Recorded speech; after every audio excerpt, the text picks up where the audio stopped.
the space she stops leaving. The first time Mira came to the cottage after the hunt, Elias told himself she was only there because of the meat. That explanation held for perhaps half an hour. It was a useful half hour at least.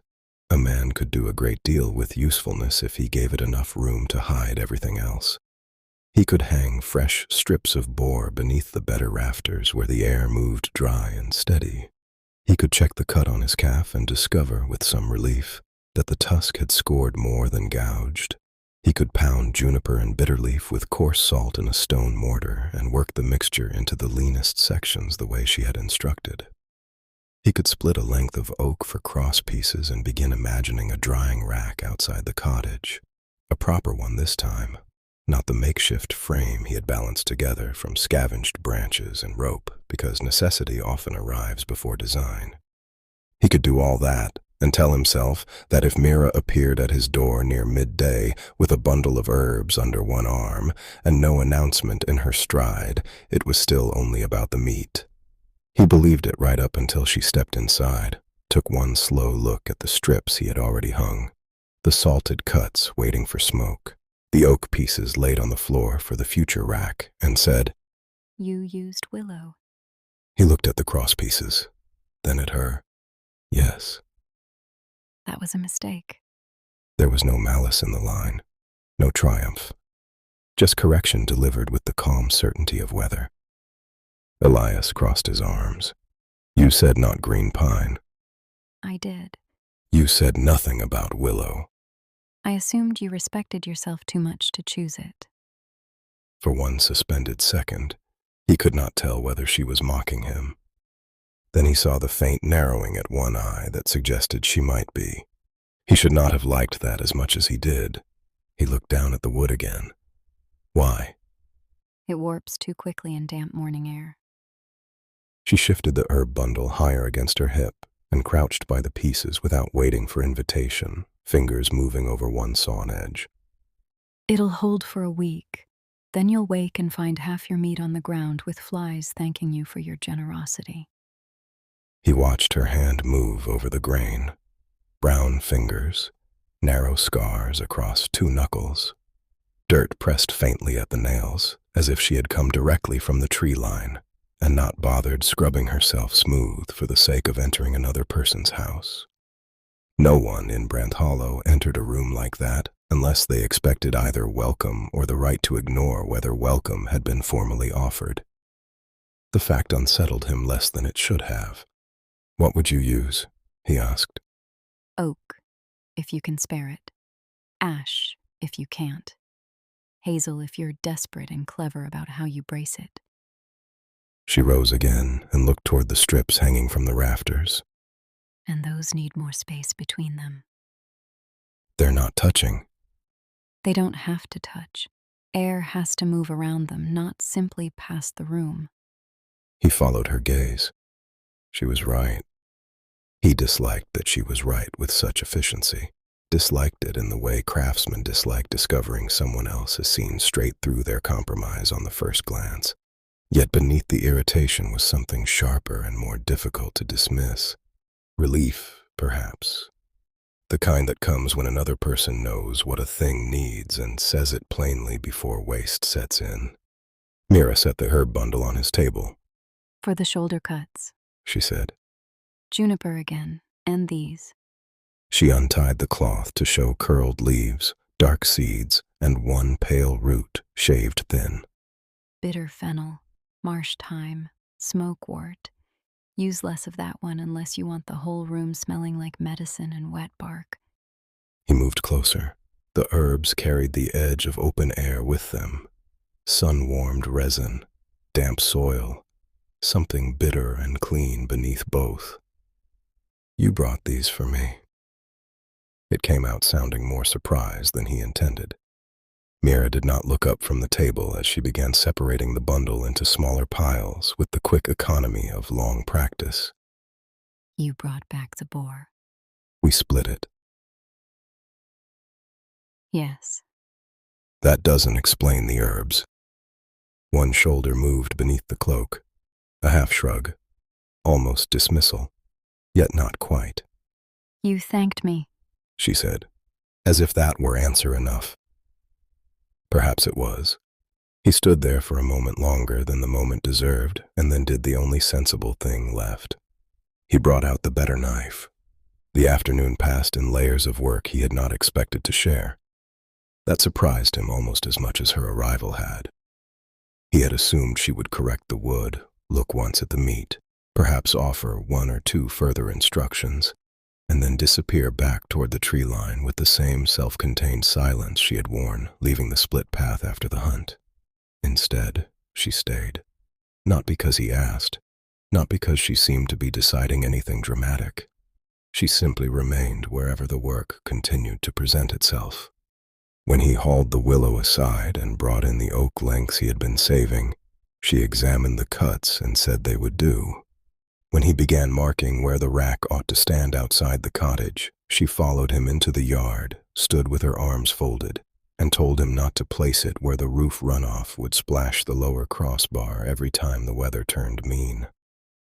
When he moved the stakes 2 paces farther east, she nodded once as if that ought to have been obvious to any adult who respected drying meat. When he dug the first post hole, she took the spade from him midway through the second and said, If you keep attacking the ground like that, the hole will widen before it deepens.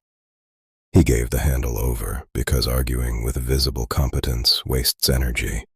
She dug differently than he did, not harder, smarter, breaking the edge cleanly, levering the soil rather than hacking it loose. By the time she had finished the second hole, both were narrower, deeper, and neater than the first. "You've done this before," he said. I've needed things before. Again, it should have sounded cold. It didn't. It sounded like a statement of simple biography. They set the posts together. Elias held, while Mira packed the base with stone and tamped the soil in short, decisive blows until the timber stood with the clean stillness of something properly persuaded. Then they lifted the cross pieces. He expected that to be the awkward part, the place where 2 people unused to working in close quarters would start reaching wrong, correcting late, apologizing too much, breaking rhythm under the weight of being watched by the fact of each other. Instead, the work went unnervingly well. He shifted. She anticipated. She braced. He adjusted. He handed her the pegs before she asked. She steadied the rail before he needed to call for it. The ease of it bothered him enough that he nearly dropped the mallet once from thinking about it instead of the wood. Mira glanced at him. If you smash your thumb because you're trying to have a thought, I'm leaving. He looked down at his hand, then back up. "Do you usually threaten people while helping them?" Yes. "Does it work?" Yes. That time he did smile, though barely. Her gaze held his for a second longer than work required. Then both of them returned to the rack. By the time the frame stood complete, the sun had tipped westward and the yard had changed under it. The cottage looked less provisional somehow, less like one man's hard-won shelter, and more like the beginning of an organized life. Rack by the wall, table under the eave, firewood stacked dry, herbs hanging inside, meat keeping by design rather than luck. Mira stepped back first. The wind moved through the new frame and tested it. The oak held. Better. She said. Elias looked at the rack, then at her. "You say that as if it might still disappoint you." Everything might. He considered that, then said, "You must be exhausting to impress." I'm not looking to be impressed. "No?" No. She bent to pick up the leftover pegs and dropped them into a neat stack on the step beside the door. Useful is enough. He knew exactly what she meant. That was the unsettling part. He had spent enough months in Branthollow learning the village's version of value to know how often usefulness became the narrow gate through which people forced anyone strange, poor, or alone to pass if they wanted the luxury of being tolerated. He had become useful to survive. Mira, he suspected, had become useful because people had left her little else they could name without ugliness. And yet, when she said the word, it sounded different. Not resignation. Choice. Useful is enough. Spoken like a law, she trusted more than approval. He found, to his own annoyance, that he admired that. They hung the first batch of boar strips on the new rack together. Mira corrected his spacing once, twice, then let the rest go with only a slight tightening at the mouth that suggested he remained under observation and should not mistake toleration for victory. When the last strip was in place, she touched the nearest piece lightly with 2 fingers and lifted them to smell the herbs. You used too much smokewort. I used what you brought. I brought enough for judgment, not obedience. He leaned against the post and folded his arms.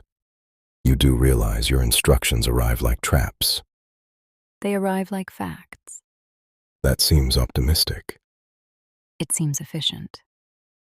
The wind shifted again, bringing the scent of the drying meat back over them. Mira inhaled once, then glanced toward the cottage. Your venting is better than the village's. It took him a moment to realize she was speaking of the smoke arrangement he had rigged along the roofline and the side of the cottage, not merely the rack outside. Most of the village smokes too hot, he said. Yes. Which you knew. Yes. And no one listened. That made her still. Only by degrees. But enough. He had not meant it as accusation. He knew that instantly. Yet the line had gone somewhere tender anyway, simply because truth often does when it catches a person unprepared. Mira turned her head toward the tree line beyond the yard. The village listens when knowledge arrives from men they can invite to tables, She said. or from old women they can mock without fearing them. Anything else becomes threat before it becomes useful. Elias said nothing. There are times when disagreement is only vanity in better clothes. He had seen enough already to know she was right. After a moment, she added, quieter.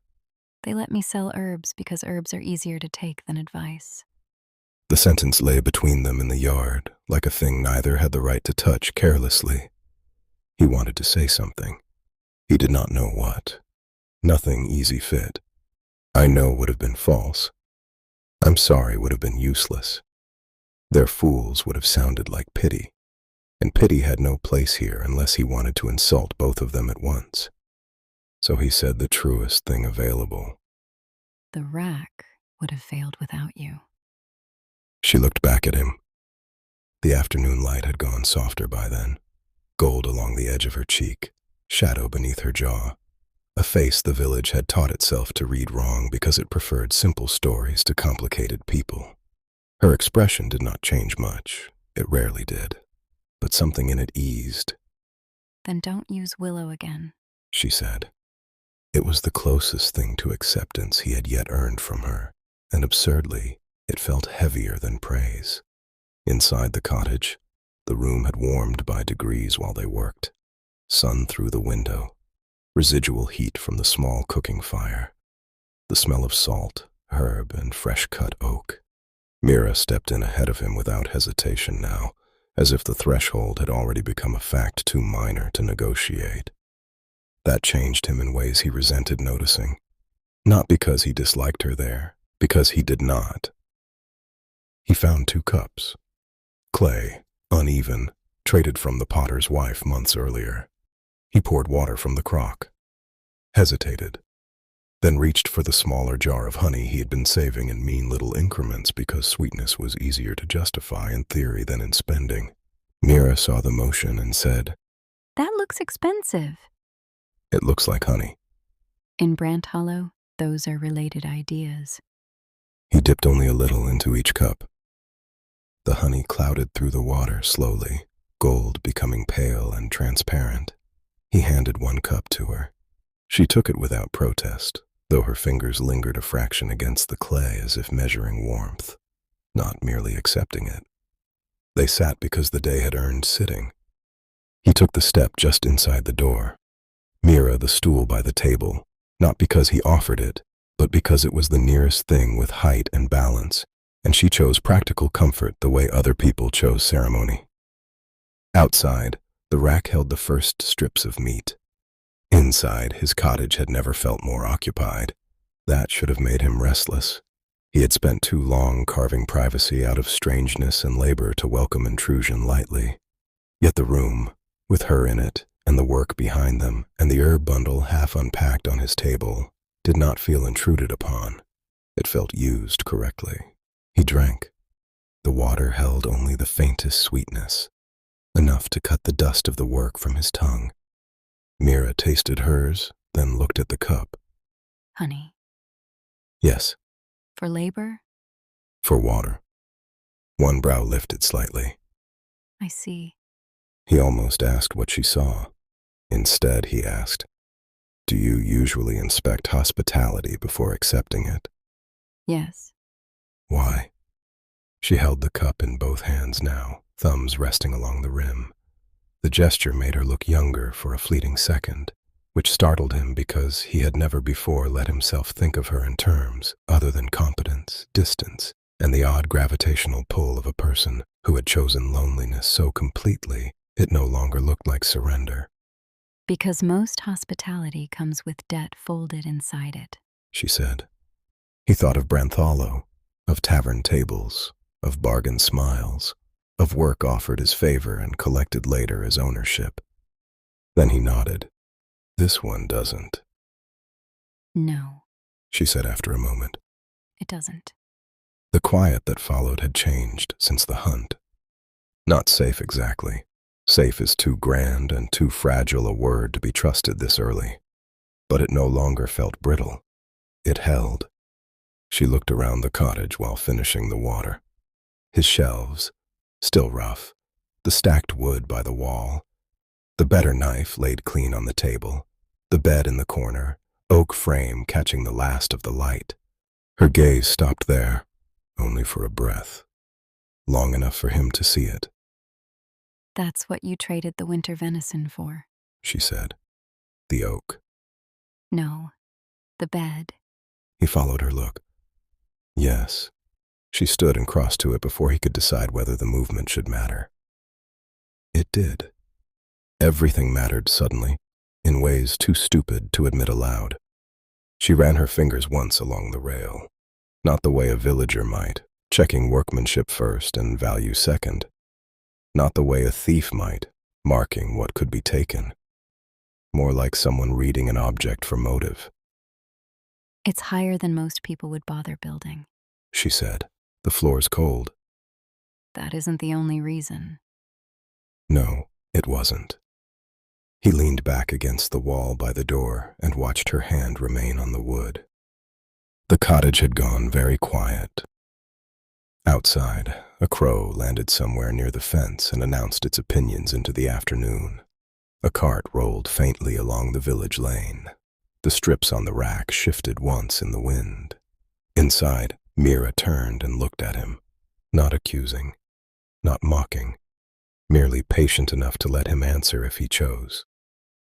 I wanted it to feel like mine, he said. Her gaze moved once over the bed, then the room, then back. It does. Something in his chest pulled strangely at that, because she was the first person to say so and mean more than ownership by walls and roof alone. He looked away first, toward the window, toward the rack, toward anything that did not hold eyes steady enough to become dangerous. When he looked back, she had already stepped away from the bed. Good. He did not know what would have happened if she had not. The rest of the afternoon found smaller tasks and, to his increasing confusion, found them together in all of them. He checked the smoke pit. She adjusted the herb bundles. He sharpened pegs for the next rack line. She sorted which roots could dry outside and which would blacken if the night dew touched them. He cut willow kindling for the cooking fire anyway, and she informed him in tones of exhausted pity that at least the wood had now been assigned to a use it deserved. When she finally left, the light had gone from gold into blue. It happened so naturally, he nearly missed the moment itself. One task ended. Another did not present itself quickly enough. She gathered the empty herb cloth from the table, looked once at the rack outside, once at the strips by the rafters within, and said, If the wind turns north, bring the shoulder cuts in before dark. I know. She gave him a level look. That was a test. He exhaled once through his nose. Then yes, I know. That almost smile again, gone before certainty could insult it by naming it. Then she was at the door. He should have let that be enough. Instead, he said, Mira. The name sat strangely in the room. Not because it was new, because it was the first time he had used it with no one else around to make necessity of the act. She paused with one hand on the frame and looked back over her shoulder. He had no prepared line, no cleverness, no useful question disguised as something else. Only the fact that letting the day end without some acknowledgement beyond herb instructions and warnings about weather felt wrong in a way he did not yet trust. So he said, Thank you. Not for the herbs only, not for the rack only, not for the hunt, though that remained threaded through all of it. For staying. Her eyes rested on him a moment longer than the space required. Then she nodded once. Don't waste the meat, She said, and stepped out into the fading light. The answer should not have satisfied him as much as it did. He stood in the doorway until the tree line took her.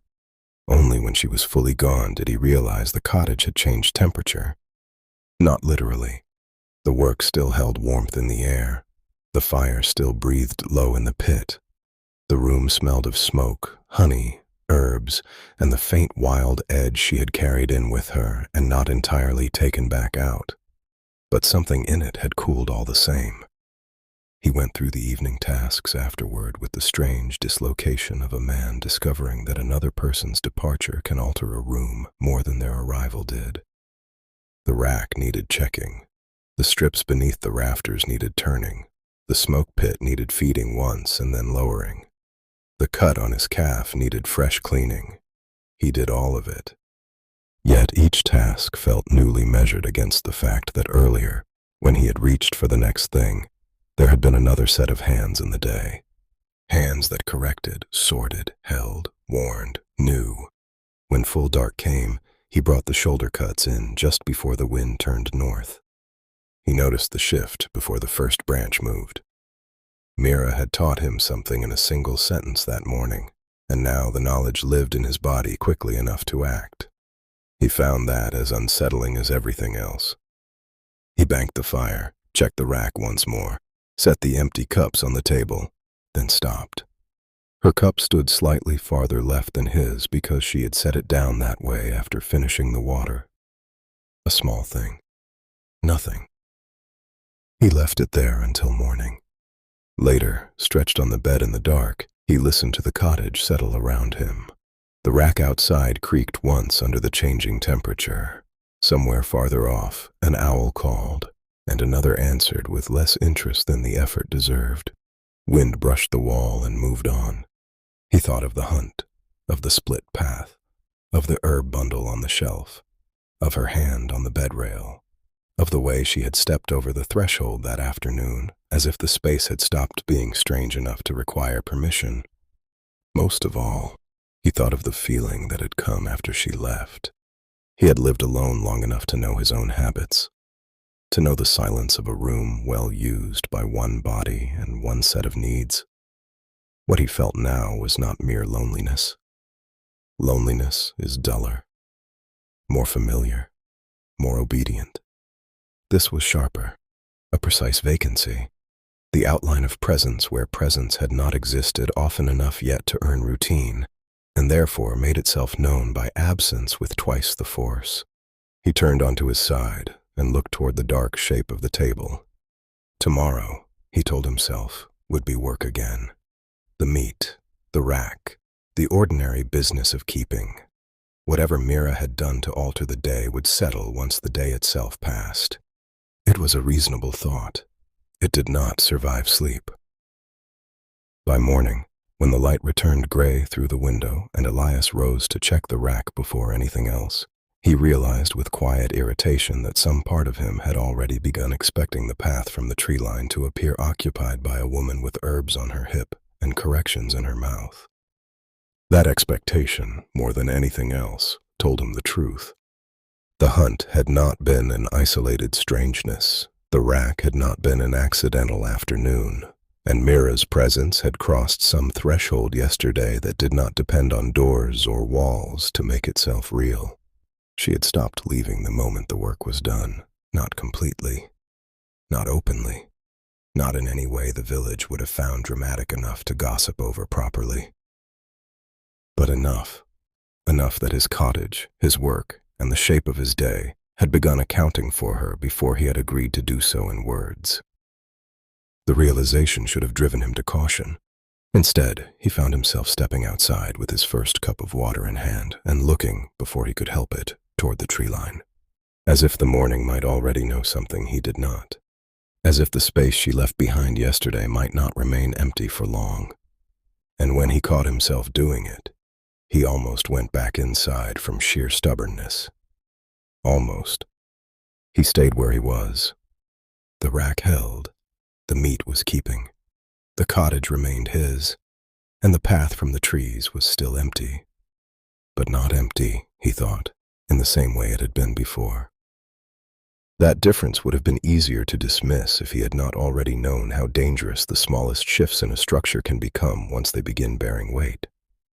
And Elias, standing in the cold, pale morning with Mira's advice hanging in the air around his work as tangibly as juniper in the meat, understood that something in the architecture of his solitude had started to move.